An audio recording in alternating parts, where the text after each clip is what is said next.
Hamildar ayolini tashlab Alloh yo'lida jangga ketadi. Qaytqanida ayolning vafot bo'lganini va dafn qilinganini anglaydi. Qabriga borganida buyuk Osmoniy olimlar tarafidan Meyitsada ismining qo'yilishiga sabab bo'lgan ibratlik bir hodisaga shohid bo'ladi. Meyitsadning dadasi botir bir askar bo'lib, nurg'ulg'an jangovar botirlarga o'xshash Ummu Sulton 3 Muhammadning 1596-yildagi agir urushiga chaqirilgan edi. Ammo u chog'da ayoli homildor bo'lib, tug'ut xilili yiqilishib qolgan edi.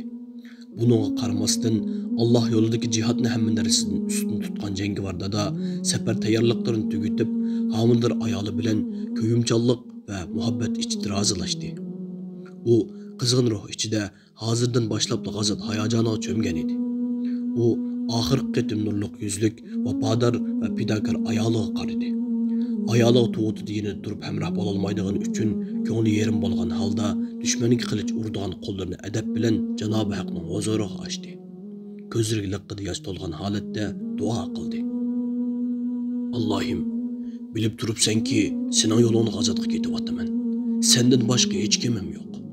Allohim, mushu vafodor va sabr toqatlik ayolimdan tug'ildigan bolamni sana omonat qilaman. Lutf va kariming bilan uni muhofazat qilgin. Shundan keyin etiga mingan jangovarda tezlik ko'zdan g'oyib bo'ldi. Osmoniylar qo'shini bilan birga agriga berib, dushman bilan arslonlardek jang qildi. Natijada Allohning inoyati va nusrati bilan Osmoniylar qo'shini zafar quchib, qo'mondondan askargacha butun botirlar peshonlarida sharaf bilan Istanbulga qaytishdi. Qaytib kelgan hamon qo'mondondan ruxsat olgan jangovarda udil uyga bordi. Ammo uyga kelganda ko'rdiki, uyda hech kim yo'q edi. Halbuki qo'shinning zafar quchib qaytib kelganlik xabari hamma yerda anglanayotgan bu paytlarda ayolning uyda o'zini saqlayotgan bo'lishi kerak edi. U ansirash va jiddiylashish ichida uy atrofidagi qo'shnilarning yoniga yugurdi va ayolni so'radi. Bu jangovardan ko'rishgan qo'shnilar ko'ngli yerim bo'lgan holatda, "Ey Batur, Alloh g'azotingizni muborak qilsin. Sizning umringizga barakat ihson qilsin" deyishdi. Bu jumladan demoqchi bo'lgan haqiqatni tushungan dada tuyuqsiz qalbini o'rib olgan ko'ydirgich qo'lning ta'siri bilan kekashlab turib, "Yo'q, bo'lmaydi" dedi. Ondan töven ovozda, "Yo'q, bo'lmaydi. Men tug'ildigan bolamni koinotning Rabbiga omonat qilgan edim. U muhofazat qilguvchilarning eng xayrlikidir" dedi. Eg'ir sukut ichida qisqa bir vaqt o'tib ketdi. Qayg'uluq dada yenidagilarga qaradi. Ondan içini qaplıgan bir ilham bilen rafiqamning qabrisini ko'rsatib qo'yinglar. Albatta marhamat egisi bo'lgan Alloh muhofazat qilguvchilarning eng xayrlikidir. Sizlar menga rafiqamning qabrisini ko'rsatib qo'yinglar deb yig'ladi. Ular birlikda qabristonlik tarafga yo'l oldi. Dada qalbining ovoziga agishib, qabrini qo'laydigan ko'rishkini yeniga ilib olgan edi. Uning qabri ko'rsatilganida hayajon bilan quliqini mozorning to'pisiga qo'ydi va tingshashga boshladi. Bir ozdan keyin "Mana bolamning ovozini anglayapman" deb yig'i aralash varqiradi.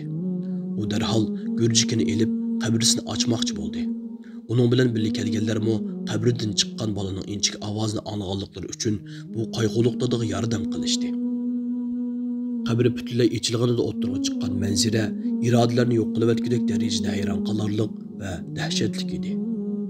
Qabrida o'lik onadan tug'ilgan nurga o'xshash bir bovoq onasining maydisiga yepishgan holda turardi. G'azi dada darhol bolani elib bag'riga bosdi. Uning halran manzillariga so'ydi va bolani issiq bir adyalga yo'gidi. Ichilgan qabrning ayoliga vido fatihasi o'qigandan keyin ko'ngil qo'yib qaytadan aytdi. Hammaylan bu mo'jizaga va Rabbani tajalli oldida hayronlik ichida cho'ng bir hurmat bilan Allohga tasbih va hamd sano etdi. Dadamo namlangan ko'zlari bilan sajdaga yiqilgan, ayolining vafoti sababli qayg'u va bola sababli xushal bir ko'ngil bilan Rabbiga hamd etdi. Bu bovoq yaxshi bilim tarbiya ichida cho'ng bo'ldi va nomi butun Osmonli mulkini o'rgan zoid bir olim bo'ldi. Beshidan o'tgan bu mo'jiza va tajalli sababidan Meyitzoda degan nomga erishdi. U Haq Taologa mutlaq va samimiy taslimiyatning ibratlik va hikmatlik barakati edi. Hazreti İbrahim aleyhisselamni o'tda ko'ydirmagan va Hazreti İsa aleyhisselamni dadisiz yaratgan Alloh bu zotning va dadisining ixlosi va barakati bilan o'lik bir onadan tug'ilishini iroda qilgan edi. Kuch qudrat va ulug'liq yolg'iz Janobi Allohga oiddir. Meyitzoda vafot bo'lgandan keyin u ko'milgan qabra uning ismiga asosan Meyitzoda mozorligi deb ataldi.